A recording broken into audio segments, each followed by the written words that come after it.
আলহামদুলিল্লাহ রাব্বিল আলামিন ওয়াসসালাতু ওয়াসসালামু আলা আশরাফিল আমবিয়া ওয়াল মুরসালিন নবিয়িনা মুহাম্মদ ওয়া আলিহি ওয়া আসহাবিহি আজমাইন আম্মা বাদ। সম্মানিত ভাই বন্ধুগণ, আজ আমরা আলোচনা করব এমন কিছু হতভাগা ব্যক্তি আছেন যেই হতভাগা লোকেরা যত নেক আমল করুক না কেন আল্লাহ সুবহানাহু ওয়া তাআলার কাছে তা কবুল হয় না, গ্রহণ হয় না। আর বলাই বাহুল্য, আপনি আমল করবেন, ইবাদত করবেন আল্লাহকে সন্তুষ্ট করার জন্য। আল্লাহকে সন্তুষ্ট করলেই আপনি জান্নাতে যেতে পারবেন। যে আল্লাহকে সন্তুষ্ট করবার জন্য আমরা আমল, ইবাদত, জিকির, আজকার, তাসবিহ, সালাত, সিয়াম সব করি, সে আল্লাহর কাছে যদি এগুলো অ্যাকসেপ্টেড না হয়, গ্রহণযোগ্য না হয়, আল্লাহ যদি সেগুলোকে গ্রহণ না করেন, তাহলে এই আমল করে আমাদের কোনো উপকার আসবে না। ঠিক না ঠিক? সুতরাং আল্লাহর কাছে যে কোনো আমল গ্রহণযোগ্য হওয়ার জন্য মৌলিকভাবে তার কয়েকটা শর্ত আছে। তার ভিতরে 1 নম্বরের শর্ত হলো ঈমান থাকা। যদি কারোর ভিতরে ঈমানই না থাকে, সে যত ভালো কাজই করুক না কেন আল্লাহর কাছে সেটা গ্রহণযোগ্য হবে না। দ্বিতীয়ত, যেটি মৌলিক শর্ত যে কোনো আমল আল্লাহর কাছে গ্রহণযোগ্য হওয়ার জন্য, সেটি হলো আমলটি নবী আলাইহিস সালাতু ওয়াস সালামের পদ্ধতি অনুযায়ী হতে হবে। এছাড়া অন্য কোনো মনগড়া পদ্ধতি অনুযায়ী করলে সে আমল আল্লাহর কাছে গ্রহণযোগ্য হবে না। তৃতীয় যে শর্ত আছে আল্লাহর কাছে যে কোনো আমল গ্রহণযোগ্য হওয়ার জন্য, সেটা হলো সে আমলটি করতে হবে ইখলাসের সঙ্গে, নিষ্ঠার সঙ্গে। এই আমলটি হবে শুধুমাত্র মালিককে খুশি করার জন্য।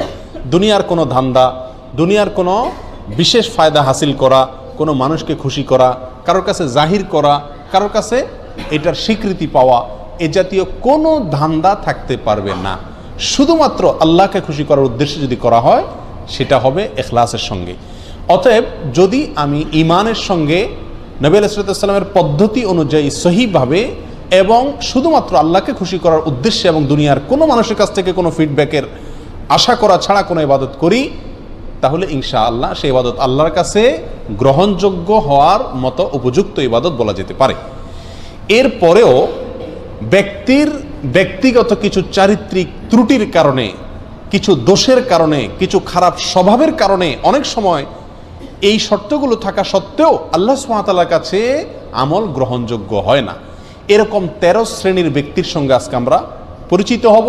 এই 13 ক্যাটাগরির কোনো একটিতে যদি আমরা কেউ থাকি, তাহলে ইবাদত কবুলের যে মৌলিক শর্ত আছে সেই শর্তগুলো পাওয়া সত্ত্বেও আল্লাহ সুবহানাহু ওয়া তাআলা আমাদের ইবাদত গ্রহণ করবেন না। তার ভিতরে 1 নম্বরে যে ব্যক্তির কথা বলবো, সেটি সুনানে নাসাইতে বর্ণিত হয়েছে। নবী আলাইহিস সালাম বলেছেন, লা ইয়াকবালুল্লাহু মিন মুশরিকিন আশরাকা বা'দা ইসলামিহি আমালা হাত্তা ইউফারিকাল মুশরিকিনা ইলাল মুসলিমিন। অর্থাৎ নবী আলাইহিস সালাম বলেছেন, কোনো ব্যক্তি ইসলাম গ্রহণ করলেন, আগে তিনি অমুসলিম ছিলেন, ইসলাম গ্রহণ করার পরে যদি আবার সে শিরকে ফিরে যায়, আবার তিনি যদি শিরকে লিপ্ত হয়ে যান, তাহলে তার কোনো আমল আল্লাহ সুবহানাহু ওয়া তাআলা গ্রহণ করবেন না। যদি সে শিরকে লিপ্ত হওয়ার পরে তওবা করে আবার মুসলমানও হয়, তবুও তার আমল গ্রহণযোগ্য হওয়ার জন্য শর্ত হলো হাত্তা ইউফারিকাল মুশরিকিনা ইলাল মুসলিমিন। সে মুশরিকদের দল, মুশরিকদের দেশ, মুশরিকদের সমাজ ত্যাগ করে মুসলমানদের সমাজে আসার আগ পর্যন্ত তার কোনো আমল গ্রহণযোগ্য হয় না।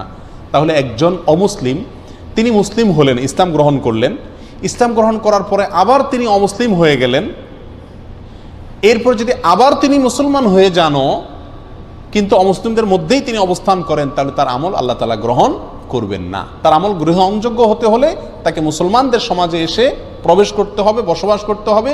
এর ফলে সেই ইসলামের উপরে টেকা তার জন্য কি হবে? সহজ হবে। তাহলে আল্লাহর জন্য খারাপ সমাজ, মন্দ সমাজ ত্যাগ করে ভালো সমাজে আসা, এটা বান্দার নেক আমল কবুল হওয়ার জন্য অন্যতম একটি উপায় এবং মাধ্যম। আল্লাহ তাআলা আমাদের সবাইকে এই গুণটি অর্জন করার তৌফিক দান করুন। আমরা সবসময় ভালো সমাজে মুমিনদের সঙ্গে, মুত্তাকিদের সঙ্গে উঠা বসা, তাদের সাথে পরিচিত হওয়া, তাদের সাথে বন্ধুত্ব করা, তাদের সঙ্গে সব লেনদেন করা, কারবার করা, তাদেরকে অন্তরে জায়গা দেওয়া এবং জলছল করা, এটার চেষ্টা করব। তাহলে আমল আল্লাহ সুবহানাহু ওয়া তাআলার কাছে গ্রহণযোগ্যতা পাবে ইনশাআল্লাহ। আর এর বিপরীতে বিশেষ করে যদি কেউ ইসলাম গ্রহণ করার পরে যদি আবার শিরকে ফিরে যায়, তার কোনো আমল আল্লাহ তাআলা আর কবুল করেন না। যদি সে মুসলিমও হয়ে যায়, তবুও তাকে আমল আল্লাহর কাছে গ্রহণযোগ্য করাতে হলে মুসলমানদের সমাজে ফিরে আসতে হবে। তাহলে 1 নম্বর ব্যক্তি পেলাম যে ইসলাম গ্রহণ করার পরে আবার শিরকে চলে গেছে, তার আমল আল্লাহ তাআলা কি করবেন না? গ্রহণ করবেন না। গ্রহণ করবেন শর্ত হলো সে আবার মুসলমানদের মধ্যে ফিরে আসবে, ইসলাম গ্রহণ করবে। এই সমাজে চলে আসবে, তখন আল্লাহ তাআলা গ্রহণ করবেন। নাম্বার 2 এবং 3, 2 এবং 3 এই দুটো পয়েন্ট বর্ণিত হয়েছে আবু দাউদ এবং সহিহ ইবনে খাজামা বর্ণিত এক হাদিসের মধ্যে। নবী আলাইহিস সালাম এখানে এই হাদিসে 2 ব্যক্তির কথা বলেছেন, যে 2 ব্যক্তির আমল আল্লাহ সুবহানাহু ওয়া তাআলা কি করবেন না, কবুল করবেন না। কারা তারা? নবী আলাইহিস সালাম বলেছেন, লা ইয়াকবালুল্লাহু সালাতান বিগাইরি তাহুরিন। এটা হলো দ্বিতীয় ব্যক্তি। ওই ব্যক্তির সালাত আল্লাহ সুবহানাহু ওয়া তাআলা কবুল করবেন না যে সালাত পড়তেছে পবিত্রতা অর্জন করা ছাড়া। তার মানে পবিত্রতা অর্জন করা সালাতের জন্য পূর্ব শর্ত। এখন যদি পবিত্রতা অর্জনের ত্রুটি থাকে, কোথাও শুকনা থাকে, ভালো করে ওযু না করেন, ভালো করে গোসল না করেন, তাহলে আপনার এই সালাত হবে না। এই সালাত আবার পুনরায় করতে হবে, এটা বিশুদ্ধই হবে না, আল্লাহ তাআলার কাছে এটা অ্যাকসেপ্টেডই হবে না। তাহলে সালাত এটা আদায় করার জন্য, এটা কবুল হওয়ার জন্য পূর্ব শর্ত হলো পবিত্রতা থাকা।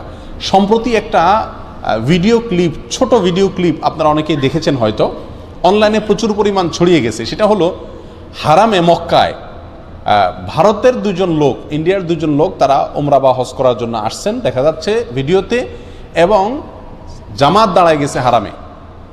এখন আশপাশে হয়তো অজুর জায়গা ধারে কাছে নাই, তো তারা এক জায়গায় এরকম শূন্যের মধ্যে কোনো পানিটাই নাই, এভাবে নিচ্ছে, কুলি করতেছে, হাত মুখ ধুইতেছে, পানি কিন্তু নেই। একটা ড্রাম বা বাক্সর সামনে এরকম হাত দিচ্ছে, মুখে মুছতেছে, মানে মনে মনে অজু করতেছে, অথচ পানি নেই। তাদেরকে আশপাশে অনেকে বোঝানোর চেষ্টা করছে যে ভাই পানি তো নেই, তোমরা কি অজু করতেছো। তারা এটা নিয়তে অজু করে ফেলতেছে। তাহলে এইভাবে যদি কেউ অজু করে তার সালাত কবুল হবে না। অপবিত্র ব্যক্তির সালাত নামক ইবাদত আল্লাহ কি করবেন না, কবুল করবেন না। এটা হলো দ্বিতীয় ব্যক্তি যার সালাত বা ইবাদত কি হবে না, কবুল হবে না। অতএব ভালোভাবে উত্তম রূপে ওযু এবং গোসল করতে হবে। নাম্বার 3, ওয়ালা সাদকাতা মিন গুলুল। আমাদের সমাজে আজ হালাল ইনকাম করা মানুষ, হালাল উপার্জন করা মানুষ সোনার হরিণ হয়ে গেছে ভাই। আলহামদুলিল্লাহ, দানকারী মানুষের অভাব নেই, সবাই টুকটাক দান করার চেষ্টা করে। কিন্তু এই হাদিসটি জানার পরে দান করার চাইতে ইনকাম যেন হালাল থাকে সেদিকে আমরা বেশি গুরুত্ব দেব। নবী আলাইহিস সালাম বলেছেন, ওয়ালা সাদকাতা মিন গুলুল। অবৈধ সম্পদ আত্মসাৎ করে যে সম্পদ কামাই করেছেন, হারাম উপায়ে যে সম্পদ কামাই করেছেন, সেই সম্পদ দিয়ে যদি আপনি সাদকা করেন, দান করেন, এই দান কবুল হবে না, এটা আল্লাহর কাছে গ্রহণযোগ্য হবে না। তাহলে তৃতীয় ব্যক্তি হলেন ওই ব্যক্তি যে ব্যক্তি হারাম পথে উপার্জন করেন, তার দানের ইবাদত আল্লাহ কি করবেন না, কবুল করবেন না। নাম্বার 4 নম্বর, যার আমল ইবাদত কবুল হবে না, বিশেষ করে সালাতের কথা বলা হচ্ছে এখানে, সালাত কবুল হবে না, তিনি হলেন ওই মহিলা যে মহিলা সালাত আদায় করছেন অথচ তিনি খেমার পরেন নাই, অর্থাৎ ওড়না পরেন নাই। সুনান আবু দাউদের হাদিসে আসছে, নবী সাল্লাল্লাহু আলাইহি ওয়াসাল্লাম বলেছেন, লা ইয়াকবালুল্লাহু সালাতা হাইদিন ইল্লা বিখিমার। প্রাপ্ত বয়স্কা মহিলা তিনি যদি সালাত আদায় করেন তো তার সালাত আল্লাহ সুবহানাহু ওয়া তাআলা কি করবেন না, কবুল করবেন না, যদি তার মাথায় কি না থাকে, ওড়না না থাকে। অর্থাৎ যেভাবে সতর ঢেকে সালাত আদায় করা দরকার সেভাবে যদি সতর না ঢাকা হয় তাহলে তার সালাত হবে না। আমাদের সমাজে বেশিরভাগ মা বোনেরা না জেনে না বুঝে এমনভাবে সালাত আদায় করেন, এমন পোশাকে সালাত আদায় করেন যেই পোশাকে সালাত হয় না, এবং শত শত হাজার হাজার লক্ষ লক্ষ মা বোনরা এভাবে সালাত আদায় করেন বলে আমি জানি। আমাদের পুরুষদের দায়িত্ব তাদেরকে শিখিয়ে দেওয়া। মেয়েদের সালাত বিশুদ্ধ হওয়ার জন্য পূর্ব শর্ত হলো সালাতের মধ্যে সতর ঢাকতে হয়। পুরুষরা পুরুষদের পরিমাণে, মহিলারা মহিলাদের সতর ঢাকতে হয়। মহিলাদের সালাতের মধ্যে সতর হলো তার মুখমণ্ডল ছাড়া, এবং অনেক ওলামা ইকরাম বলেছেন 2 হাতের কবজি ছাড়া এবং 2 পায়ের পাতা ছাড়া, কেউ কেউ পাতাকেও যোগ করেছেন। আর বাকি পুরো শরীর ঢাকতে হবে। মাথার চুল সেটাও দেখা যেতে পারবে না, খোলা থাকতে পারবে না। কাঁধ, বুক, পিঠ কোনো কিছু খোলা থাকতে পারবে না। হাতের বাজু, গোছা, বাজু, বাহু কোনো কিছু খোলা থাকতে পারবে না। এখন আমাদের দেশে আগে প্রচলিত ছিল, এখনো কোনো কোনো বৃদ্ধ মহিলাকে দেখা যায় সাদা শাড়ি আছে, নামাজের শাড়ি বলে, এটা নামাজের কাপড় আলাদা। তো শাড়ি পরলে একে তো সাদা শাড়ি এমনিই পাতলা দেখা যায়, আবার শাড়ি পরলে শরীরের অর্ধেকের বেশি এমনিই চেষ্টা করলেও ঢাকা যায় না। এই জন্য শাড়ি পরে সালাত আদায় করা উচিত না। যদি আপনি শাড়ি পরার পরে আপনি নিজেকে ওইভাবে সামলাতে পারেন তো করেন, সেটা আপনার ব্যাপার। তবে মনে রাখতে হবে সালাতের জন্য মাথার উপরে একটা স্পেশালি বড় ওড়না বানায় নেওয়া উচিত, যে ওড়না পুরো শরীরকে ঢেকে দিবে একেবারে, এবং তার ভেতরে যথেষ্ট প্রশস্ত থাকবে, এর ভিতরে হাত নাড়াচাড়া করা সহজ হবে। এক কথায় 4 নম্বর ওই ব্যক্তি যার সালাত কবুল হবে না আল্লাহর কাছে, তিনি হলেন প্রাপ্তবয়স্কা নারী তিনি মাথার উপরে ওড়না দেওয়া ছাড়া যদি কি করেন, সালাত আদায় করেন, অথবা ওড়না দিলেন কিন্তু সে ওড়নাটা তার পুরো যেভাবে ঢাকা দরকার সেভাবে ঢাকলো না। আল্লাহ তাআলা আমাদেরকে, আমাদের মা বোনদেরকে সঠিকটা বুঝার তৌফিক দান করুন। নাম্বার 5 নম্বর, এটাও মেয়েদের প্রসঙ্গেই, ওই মেয়ের সালাত কবুল হবে না, আল্লাহ সুবহানাহু ওয়া তাআলা তার সালাতকে গ্রহণ করবেন না, অ্যাকসেপ্ট করবেন না, যেই মেয়ে সালাত পড়ার জন্য মসজিদে গেছেন সুগন্ধি ব্যবহার করে, স্প্রে করে, শরীরের মধ্যে বা কাপড় চোপড়ে স্প্রে করে বা সুগন্ধি জাতীয় কোনো কিছু ব্যবহার করে তিনি মসজিদে গেছেন। এই যাওয়ার ফলে আল্লাহ সুবহানাহু ওয়া তাআলা ওই মসজিদে গিয়ে যত ইবাদতই করুন না কেন, আল্লাহ তাআলা তার সালাত কি করবেন না, কবুল করবেন না। এ বিষয়ে বহু হাদিসের কিতাবে হাদিস আসছে, তার ভিতরে একটা আমরা উল্লেখ করছি যেটি সহিহ খুজামা, ইবনে খুজামাতে বর্ণিত হয়েছে। নবী সাল্লাল্লাহু আলাইহি ওয়াসাল্লাম বলেছেন, লা ইয়াকবালুল্লাহু মিন ইমরাআতিন সালাতান, ওই মহিলার সালাত আল্লাহ কবুল করবেন না, খারাজাত ইলাল মসজিদি, যে মহিলা মসজিদে বের হয়েছেন, ওয়ারিহুহা তাসিফু, অথচ তার গায়ের যে সুগন্ধ এটা বাতাসে ছড়িয়ে দিচ্ছে অন্যদের নাকে, পুরুষদের নাকে, হাত্তা তারজিআ ফাতাগতাসিলা, সে বাসায় এসে গোসল করে, অর্থাৎ এই গন্ধ তার শরীর থেকে দূর করার আগ পর্যন্ত তার সালাত আল্লাহ তাআলা কি করেন না, কবুল করেন না। প্রিয় ভাই বন্ধুগণ, আজকাল মেয়েরা সুগন্ধি ব্যবহার করেন বাইরে যাওয়ার সময়, বাসায় যেখানে স্বামী আছেন এখানে বেশি সুগন্ধি ব্যবহার করে থাকা দরকার, বরং এখানে থাকে যেমনি সেমনি, বাহিরে গেলে খুব জোরসোরে স্প্রে করে। তো এটা অনুচিত। অন্য পুরুষকে নিজের প্রতি আকৃষ্ট করা, অন্য পুরুষকে মনে মনে জানা করতে আহ্বান করার শামিল এই স্প্রে করা, যে স্প্রে সুগন্ধি জাতীয় স্প্রে, এটা করে মহিলারা বাহিরে যেতে পারবে না। এখানে চিন্তা করার বিষয়, মসজিদে যাচ্ছেন সালাত আদায় করার জন্য, তিনি যদি আপনার সুগন্ধি জাতীয় কোনো কিছু ব্যবহার করে যান এবং তার সুগন্ধি অন্যদের নাকে যায়, পুরুষদের নাকে যায়, এবং পুরুষরা বাজে চিন্তা করার সুযোগ তৈরি হয়, সেটার যদি এরকম কঠিন শাস্তির কথা বলা হয়ে থাকে, কঠোর সতর্কবাণীর কথা বলা হয়ে থাকে, তাহলে যারা বাজারে, মার্কেটে ঘোরার জন্য, বেড়াতে যাওয়ার জন্য, পার্টিতে, বিয়ে শাদিতে যাওয়ার সময় এসব সুগন্ধি লাগায় যাচ্ছেন, তাদের পরিণতি কত ভয়াবহ হতে পারে আল্লাহ তাআলাই ভালো জানেন। আল্লাহ আমাদের মা বোনদেরকে সঠিক পথে, শুদ্ধতার পথে, সুস্থতার পথে ফিরে আসার তৌফিক দান করুন। সময়ত ভাইয়েরা, 6 নম্বর, 7 নম্বর, 8 নম্বর, এক হাদিসে 3 ব্যক্তির কথা একসঙ্গে বলা হয়েছে যাদের সালাত আল্লাহ সুবহানাহু ওয়া তাআলা কি করেন না, কবুল বা গ্রহণ করেন না। আর সে হাদিসটি বর্ণিত হয়েছে সহিহ ইবনে হিব্বানে, ইবনে মাজাহ এবং আরো কয়েকটি হাদিসের কিতাবে। নবী সাল্লাল্লাহু আলাইহি ওয়াসাল্লাম বলেছেন, সালাসাতুন লা তারতাফিউ সালাতুহুম ফাওকা রুউসিহিম শিবরা, 3 ব্যক্তি আছে যারা নামাজ পড়লে তাদের নামাজটা মাথার 1 বিঘত উপরে উঠে না, আল্লাহর আরশ পর্যন্ত যাওয়া তো পরের কথা, অর্থাৎ তাদের এই সালাত আল্লাহর কাছে কবুল হয় না। সেই লোক কারা? হতভাগা। রাজুলুন আম্মা কওমান ওয়া হুম লাহু কারিহুন, 1 নম্বর হলেন ওই ব্যক্তি, যে ব্যক্তি কোন এলাকার মানুষের মসজিদের ইমাম, তিনি ইমামতি করেন, অথচ মুসল্লিরা তার উপরে অসন্তুষ্ট। অসন্তুষ্ট বলতে ন্যায়সঙ্গত কারণে অসন্তুষ্ট। আজকাল তো হুজুররা চলা একটু বাঁকা হইলেও পাবলিক বলে না হুজুর পছন্দ না। তো হুজুরের ব্যক্তিগত কারণে যদি আপনি অপছন্দ করেন, সেটাতেই হুজুরের কোনো কিছু আসবে যাবে না, ওটাতে আপনার কপাল আপনি পড়বেন। কিন্তু যদি যুক্তিসঙ্গত কারণে লোকটা বেদাতি, লোকটা খারাপ মানুষ, লোকটার ভিতরে কোনো বদভ্যাস আছে, সেই কারণে যদি পাবলিক তার প্রতি অসন্তুষ্ট থাকে, তাহলে এই ব্যক্তি জেনে শুনেও পাবলিক আমার উপর অসন্তুষ্ট, আমার কোনো চরিত্রের দোষের কারণে, তারপরেও সেই ইমামতির আসন ধরে আছে, আঁকড়ে আছে, তো এই ব্যক্তির উপরে, এই ব্যক্তির ব্যাপারে এই কথা আসছে যে তার সালাত তার মাথার 1 বিঘত উপরেও উঠে না, অর্থাৎ আল্লাহর কাছে কবুল হয় না। নাম্বার 2, ওয়ামরাআতুন বাতাত ওয়া যাওজুহা আলাইহা সাখিত, ওই মহিলা যিনি সারাটি রাত কাটিয়ে দিলেন অথচ সারা রাত তার স্বামী তার উপরে অসন্তুষ্ট। আমাদের মা বোনদের মধ্যে এই সমস্যাটা ঘরে ঘরে কম বেশ আছে। স্বামী স্ত্রী ঝগড়া লাগবেই, এটা চিরন্তন বিষয়। নবী আলাইহিস সালামের মতো মানুষ, তার সঙ্গে উম্মাহাতুল মুমিনিন রাদিয়াল্লাহু তাআলা আনহাদের সাথেও মনোমালিন্য তৈরি হয়েছে। নবী আলাইহিস সালাম রাগ করে মসজিদে যান নাই, বাসায় যান নাই, মসজিদে শুয়ে রয়েছেন, ওমর রাদিয়াল্লাহু তাআলা এসে মধ্যস্থতা করে মিলিয়ে দিয়েছেন। এই ঘটনা ঘটছে। উম্মাহাতুল মুমিনিন একদিকে, নবী আলাইহিস সালাম একদিকে, তাদের জীবনে যদি এটা হয় তাহলে বোঝা গেল স্বামী স্ত্রীর জীবনে ঝগড়া, কথা কাটাকাটি, ভুল বুঝাবুঝি এগুলো হবেই হবে, এর কোনো চারা নাই। পাতিল দুটো একসাথে থাকলে বাড়ি খাবেই। কিন্তু আমাদের বোনদেরকে খেয়াল করতে হবে, যেহেতু আমাকে আল্লাহর সন্তুষ্টি অর্জন করতে হবে, আমার ইবাদত আল্লাহর কাছে কবুল করাইতে হবে। অতএব রাগ করে আপনি থাকেন, কিছু সময় থাকেন, সমস্যা নাই, সারাটা রাত স্বামীর উপরে রাগ করে আপনি থাকিয়েন না। অন্তত রাতের কিছু অংশ গেলে রাগটা মিটানোর চেষ্টা করেন।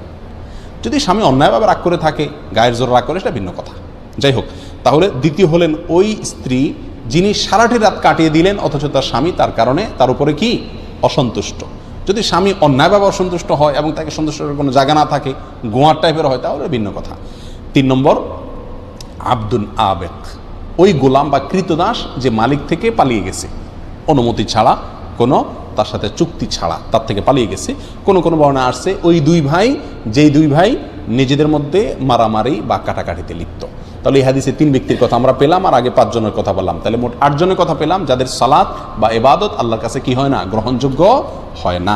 নাম্বার 9 নম্বর হলেন ওই ব্যক্তি, যে ব্যক্তি মদিনার মতো শহর, আল্লাহ নবী আলাইহিস সালামের মুহাব্বতের শহর, তার স্মৃতি বহনকারী শহর, পৃথিবীর দ্বিতীয় সবচেয়ে গুরুত্বপূর্ণ এবং পবিত্র শহর, যে শহর কিয়ামতের আগে দাজ্জালের ফিতনা থেকে পর্যন্ত মুক্ত থাকবে, যে শহরের বহু ফজিলতের কথা হাদিসে বর্ণিত হয়েছে, সেই শহরে যে ব্যক্তি ফিতনা ফাসাদ করবে, সেই শহরে যে ব্যক্তি অশান্তি সৃষ্টি করার অপচেষ্টা চালাবে, এই ব্যক্তির কোনো আমল, নফল আমল, ফরজ আমল কিচ্ছু আল্লাহ তাআলা গ্রহণ করবেন না। আপনারা কেউ বলতে পারেন এটাও কেউ করে, মদিনাতে কেউ এই অশান্তি করে? গত বছর রমজানেই তো হয়েছে, বোমা হামলা হয়েছে, না জানে কি জানি ফুটছে মসজিদে হারামের আশেপাশে কোনো একটা গাড়ির পার্কিংয়ে, গত বছর রমজানের শেষের দিকে হয়েছিল। তো এটা হতে পারে কোনো আল্লাহর বান্দা, আল্লাহ তাকে হেদায়েত দান করুক, এই ভুল পথে পা বাড়াতে পারেন।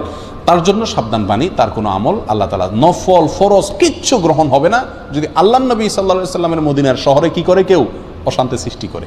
আমরা কেউ বলতে পারি যে আমরা তো এটা করবো না, তাহলে এই ওয়াজ আমাদের দরকার নাই। না ভাই, মদিনাতে আমাদের যাদের যাওয়া পড়ে, আমরা যাওয়ার সুযোগ হয়, মদিনার শহরটার প্রতি আলাদা কেয়ার করা আমাদের সবারই দায়িত্ব। আপনি একটা কলা খেয়ে মদিনার রাস্তায় ফেলে দিলেন, এটাও তো মদিনার শহরটাকে আপনি নষ্ট করলেন। অতএব আপনি এই হাদিসের মধ্যে সরাসরি না পড়েন, কিন্তু কাছাকাছি ক্যাটাগরির আমল তো করলেন। মদিনা শহরের ক্ষেত্রে আমাদেরকে সচেতন থাকতে হবে যে আমার কোনো আচরণ, কোনো কাজ দ্বারা যেন মদিনা শহরের কোনো ক্ষতি বা শহরবাসীর কোনো ক্ষতি না হয়। একই সঙ্গে মক্কার ব্যাপারেও, যেহেতু মক্কাও হারাম, পৃথিবীর সবচেয়ে পবিত্র শহর, সেটারও পবিত্রতা রক্ষার জন্য চেষ্টা করতে হবে। যাই হোক, মূল হাদিসটি আমরা চলে আসি। হাদিসটি সহিহ মুসলিম সহ বিভিন্ন হাদিসের কিতাবে আসছে। নবী সাল্লাল্লাহু আলাইহি ওয়াসাল্লাম বলেছেন, আল মাদিনাতু হারামুন মা বাইনা আইর ইলা সাউর, মদিনা শহরটা সম্মানিত শহর। ফামান আহদাসা ফিহা হাদাসান, যে ব্যক্তি এই মদিনা শহরে কোনো দুর্ঘটনা ঘটাবে, আওয়া মুহদিসান, অথবা কোনো দুর্ঘটনাকারীকে আশ্রয় দিবে, ফাআলাইহি লানাতুল্লাহি ওয়াল মালাইকাতি ওয়ান নাসি আজমাইন, তার উপরে আল্লাহর লানত, ফেরেশতাদের লানত, সকল মানব জাতির লানত পড়ে তার উপরে। এবং লা ইয়াকবালুল্লাহু মিনহু ইয়াউমাল কিয়ামাতি আদলান ওয়ালা সারাফা, কিয়ামতের দিনে ওই ব্যক্তি যত আমল করে নিয়ে যাক না কেন, আল্লাহর কাছে তার কোনো ফরজ নফল কোনো আমল কি হবে না, গ্রহণযোগ্য হবে না। তাহলে মদিনা শহর যে অশান্তি সৃষ্টি করে, তার জন্য এই পরিণাম যে তারও আমল, কোনো আমল আল্লাহ কি করবেন না, গ্রহণ করবেন না। এরপরে আসি 10, 11, 12, 3টা পয়েন্ট আসছে এক হাদিসে। আর হাদিসটি বর্ণিত হয়েছে সহিহুল জামের ভিতরে, তাবরানীদের ভিতরে আসছে। নবী সাল্লাল্লাহু আলাইহি ওয়াসাল্লাম বলেছেন, সালাসুন লা ইয়াকবালুল্লাহু লাহুম সারফান ওয়ালা আদলা, 3 হতভাগা ব্যক্তি আছেন যাদের কোনো ফরজ নফল কোনো আমল আল্লাহ সুবহানাহু ওয়া তাআলা, নফল বা ফরজ কোনো আমল আল্লাহ তাআলা গ্রহণ করবেন না। কারা তারা? নাম্বার 1, আকুন, মা বাবার অবাধ্য সন্তান, মা বাবাকে কষ্ট দেয়, মা বাবার ন্যায্য দাবিকে মানে না, মা বাবার ন্যায়সঙ্গত নির্দেশকে ফলো করে না। বড় কঠিন একটা জায়গা, মানতেই হবে আল্লাহ এবং তার রাসূল সাল্লাল্লাহু আলাইহি সাল্লামের পরে যার নির্দেশ মানতে আমি বাধ্য, কে সে? আমার জন্মদাতা বাবা এবং মা। যতক্ষণ সাধ্যে কুলায় মানতে হবে, শুনতে হবে। আজ আমাদের অবস্থা হয়ে গেছে যে আমরা ওই যে এর আগে একটা হাদিস আপনাদেরকে শুনেছিলাম, 15টি বদভ্যাস যখন কোনো জাতির ভিতরে আসবে, তখন আল্লাহর গজব সেখানে সে জাতির উপরে চলে আসবে। তার ভিতরে একটা হলো, একটা সময় আসবে কিয়ামতের আগে মানুষ বউয়ের কথা শুনবে, মায়ের কথা শুনবে না, দোস্তকে সময় দিবে, বাপকে সময় দিবে না। আজকে সেই সময়টা এসে গেছে। আমাদের উচিত মা বাবার নির্দেশকে সর্বোচ্চ গুরুত্ব দিয়ে দেখা। আমরা জানি বৃদ্ধ বয়সে মা বাবা অনেক অযৌক্তিক নির্দেশ করবেন। মনে রাখতে হবে, আপনি যখন ছোট শিশু ছিলেন তখন যত নির্দেশ করতেন মা বাপকে, যত কিছু চাইতেন, দাবি করতেন, তার সবগুলোই প্রায় কি ছিল? অযৌক্তিক ছিল। কিন্তু মা বাবা কখনো আপনার প্রতি বিরক্ত হন নাই।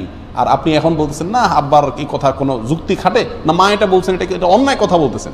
জি, ওই অন্যায় কথাটাই আপনাকে মানতে হবে, যদি সেটা মানতে গিয়ে কারোর প্রতি অবিচার করা না হয়, আল্লাহর কোনো হুকুম লঙ্ঘন না হয়। ছোট্ট একটা গল্প বলি। এক বাবা বৃদ্ধ বয়সে একেবারে জীবন সায়ান্নে মৃত্যুর আগ মুহূর্তে তিনি, তার ছেলে খুব ভালো, বাবার খুব খেয়াল করে। তো ছেলের মনের ভিতরে আসছে যে আমি বাবার মনে হয় সব রকমের হক আদায় করে ছেড়ে দিয়েছি। আসলে সে খুব খেদমত করতো। তো বাবা একদিন ডাইকা বললো যে বাবা আমার একটা জিনিস মনে চাইতেছে। বলেছে বলো বাবা, কি মনে চাইতেছে তোমার? জীবন দিয়ে ফেলাম তোমার জন্য। বাবা আপেল খাইতে মনে চাইছে। হ্যাঁ, এই একটা কথা হইলো। আপেল নিয়ে আসছে বাজার থেকে। আপেল নিয়ে আইসা ঝুড়িতে দিচ্ছে, বাবা তুমি খাও, কত খাইতে মনে চায়, শেষ হয়ে গেলে বলবো আবার এনে দেবো। বাবা বলে যে বাবা আমার তো ও যে পাহাড়টা আছে আমাদের বাড়ির পাশে, ওই পাহাড়ের উপরে উঠা ওখানে বসে আপেল খাইতে মনে চাইতেছে। ছেলে চিন্তা করলো, হায় রে বাপে, এই বুড়া বাপ হাঁটতে পারে না, মাথায় করে উঠাইতে হবে আপেল সহ। আচ্ছা যাক, বাপে চাইছে যেহেতু মরে যাবে, আমার জন্ম দিছে, আল্লাহ তার নির্দেশ মানতে আমাকে বাধ্য করেছেন। তো ছেলে বাপের কান্দে করে নিয়ে আপেল সহ পাহাড়ের উপরে উঠে গেছে। পাহাড়ের উপরে ওঠার পরে ওখানে যে বাপে বলে যে দাও আপেলগুলো দাও, তো ঝুড়ি দিছে আর বাপে একটা একটা করে নিচে ফেলে দিচ্ছে, ছুঁড়ে ছুঁড়ে নিচে ফেলে দিচ্ছে। সবগুলো ফেলানো শেষ হয়ে গেছে। আর এবার ছেলেকে বলতেছে যাও নিয়ে আসো। ছেলে তো ফেল করে তাকা রয়েছে, কিছু বলা যাবে না, বাবা নির্দেশ গেছে, কষ্ট করে আবার নিচ থেকে আপেলগুলো কুড়ে কুড়ে আবার আনছে। আনার পরে আবার বাপে ফেলে দিস দিয়ে যাও আবার নিয়ে আসো। ছেলে বাপের দিকে তাকাচ্ছে, যাও, তুমি না ছেলে, তুমি না আল্লাহ সন্তুষ্টি চাও, তুমি না বাপের সব কথা মানতে বাধ্য, যাও, আমি নির্দেশ করছি। চলে গেছে, আল্লাহকে চায় সে, নেক ছেলে। বাপে আবার ফেলে দিস। এবার ছেলে আর নড়তে চায় না। পাগলামের একটা সীমা আছে তো, কত রকম পাগলামি করবে উনি। এবার তখন বাবা বলতেছে, বাবা খুব বেশি তোমার রাগ হচ্ছে না? খুব মাথা গরম হয়ে যাচ্ছে যে হ্যাঁ এই বুড়া বাপে কি শুরু করছে? তোমাকে একটা কথা বলি বাবা, আমি এখানে আপেল খাওয়ার জন্য আসি নাই, আমি তোমাকে একটা জিনিস শেখানোর জন্য আসছি। বলে কি? বললেন যে তুমি যখন ছোট ছিলা, পিচ্ছি ছিলা, তখন তোমাকে আমি বল কিনে দিছিলাম, তুমি বল চাইছো।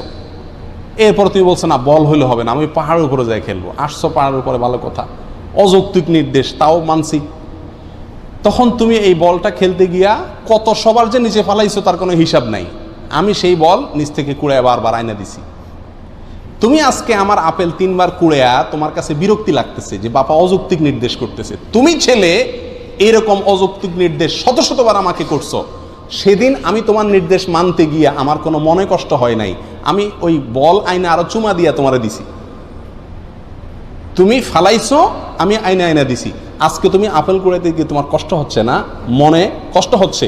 সেদিন তোমার বল কুড়াইতে গিয়ে আমার কোনো মনে কষ্ট হয় নাই। ছোটবেলায় পেশাব পায়খানা করি, সব নষ্ট করি আমরা, মা বাবা সেগুলো ছাপ করেন, ঘৃণ করেন না, ঘৃণা হয় না তাদের, মহব্বতের সাথে করে, আরো চুমা দেয়। আর বুড়া বয়সে মা বাবা যদি বিছানা পেশাব পায়খানা করেন তাহলে আমাদের ঘৃণা লাগে না? হয়তো করি, কিন্তু সে আন্তরিকতা মমতা থাকে না। এই জন্যই কোনো সন্তান সারা জীবন ধরে মা বাবার যত খেদমতি করুক না কেন, মা বাবার হক পরিপূর্ণভাবে আদায় করা এটা কঠিন একটি ব্যাপার। এই জন্য এই দিকটা খেয়াল রাখতে হবে। যদি কেউ মা বাবার নির্দেশকে লঙ্ঘন করে তাহলে এই ব্যক্তি কপাল পড়া ব্যক্তিদের ভিতরে সামিল হবে, 10 নম্বর ব্যক্তির ভিতরে সামিল হবে। তার কোনো ইবাদত, নফল ফরজ কোনো ইবাদত কবুল হবে না মা বাবার যদি কি হন, নাফরমান হন। আল্লাহ আমাদেরকে হেফাজত করুন। 11 নম্বর হলো মান্নান। মান্নানকে, মান্নান হলো ওই ব্যক্তি যে ব্যক্তি দান করে খোটা দেয়, দান করে খোটা দেয়। খুব জটিল একটা বিষয়। আজকাল আমরা দান করার পরে হ্যাঁ তোর এত খাওয়াইছি, এত পড়াইছি, এরপরে আবার আমার কথা শুনলি না, আমি যে পাতে খাইলি সে পাতে হাগলি, এরকম কথা বলি কি বলি না আমরা? আপনার সব শেষ, বরবাদ হয়ে গেল। আপনার আমল আল্লাহর কাছে কবুল হবে না। খোটা দেওয়া মানুষ করবেন আল্লাহর জন্য, ওই ব্যক্তির কাছ থেকে থ্যাংক ইউ আশা করবেন না, স্বীকৃতিও আশা করবেন না, আশা করবেন আল্লাহর কাছে। 11 নম্বর গেল। 12 নম্বর হলেন ওয়া মুকাযযিবুন বিল কাদার, যে তকদিরকে, ভাগ্যকে অস্বীকার করে, সেই ব্যক্তিরও কোনো আমল কবুল হবে না। 13 নম্বর সর্বশেষ পয়েন্ট যেটি মুস্তাদরাকে হাকামে আসছে, লা ইয়াকবালুল্লাহু সালাতা ইমামিন হাকামা বিগাইরি মা আনজালাল্লাহ, ওই শাসক তার সালাত আল্লাহ সুবহানাহু ওয়া তাআলা কবুল করবেন না যেই শাসক আল্লাহ যা নাজিল করেছেন সেই বিধানের ব্যতিক্রম বা উল্টা ফয়সালা করে বা উল্টা বিধান অনুযায়ী সে বিচার করে, শাসন করে এবং ফয়সালা করে, তারও সালাত কবুল হবে না। এই হাদিসটি মুস্তাদরাকে হাকিমে আসছে। এই হাদিসটির বিশুদ্ধতা নিয়ে কেউ কেউ এটাকে জয়ীফ বলেছেন, কিন্তু কেউ কেউ এটাকে ইমাম হাকিম রাহিমাহুল্লাহ তিনি এটাকে সহি বলেছেন। তাহলে 13 ব্যক্তিকে আমরা পেয়ে গেলাম যাদের সালাত অথবা নেক আমল আল্লাহর কাছে কি হয় না, গ্রহণযোগ্য হয় না। আল্লাহ তাআলা আমাদের সবাইকে এই 13 ক্যাটাগরি থেকে নিজেকে মুক্ত করার তৌফিক দান করুন। আমি আবারও এক নজরে বলে দিচ্ছি, মুশরিক যে অমুসলিম ছিল, ইসলামে আসছে, আইসা আবার যদি ইসলামে অমুসলিমদের মধ্যে ফিরে যায়, সে মুসলমানদের মধ্যে সমাজে ফিরে আসার আগ পর্যন্ত তার কি হয় না, কোনো আমল আল্লাহর কাছে কবুল হয় না। 1। 2 নম্বর হলো পবিত্রতা অর্জন করে না যে ব্যক্তি সঠিক উপায়ে, সেই ব্যক্তির সালাত কবুল হয় না। নাম্বার 3, যেই ব্যক্তি আত্মসাৎ করে অন্যায়ভাবে হারামভাবে টাকা কামাই করে দান করছে, তারও দান কবুল হবে না। নাম্বার 4, যে প্রাপ্তবয়স্কা মহিলা তিনি ভালো করে ওড়না মাথায় দিয়ে ছতর ঢেকে সালাত আদায় করেননি, তারও কি হবে না, সালাত কবুল হবে না। নাম্বার 5, যে মহিলা সুগন্ধি লাগায় মসজিদে গেছেন, বাহিরে গেলে তো আরও ভয়াবহ অবস্থা, সেই মহিলা ওই সুগন্ধি ধোয়ার আগ পর্যন্ত, গোসল করার আগ পর্যন্ত, দূর করার আগ পর্যন্ত তার সালাত আল্লাহর কাছে কি হবে না, কবুল হবে না। নাম্বার 6, ওই ইমাম যিনি মানুষের ইমামতি করলেন অথচ মুসল্লিরা তার উপরে ন্যায়সঙ্গত, যুক্তিসঙ্গত বা শরীয়তের দৃষ্টিতে কোনো কারণে অসন্তুষ্ট। নাম্বার 7, ওই মহিলা, ওই স্ত্রী যিনি সারাটা রাত কাটালেন অথচ স্বামী তার উপরে অসন্তুষ্ট, তিনি সন্তুষ্ট করার চেষ্টা করলেন না, অবশ্যই সেটা ন্যায়সঙ্গত উপায়ে এবং গোয়ার্তুমি করে নয়।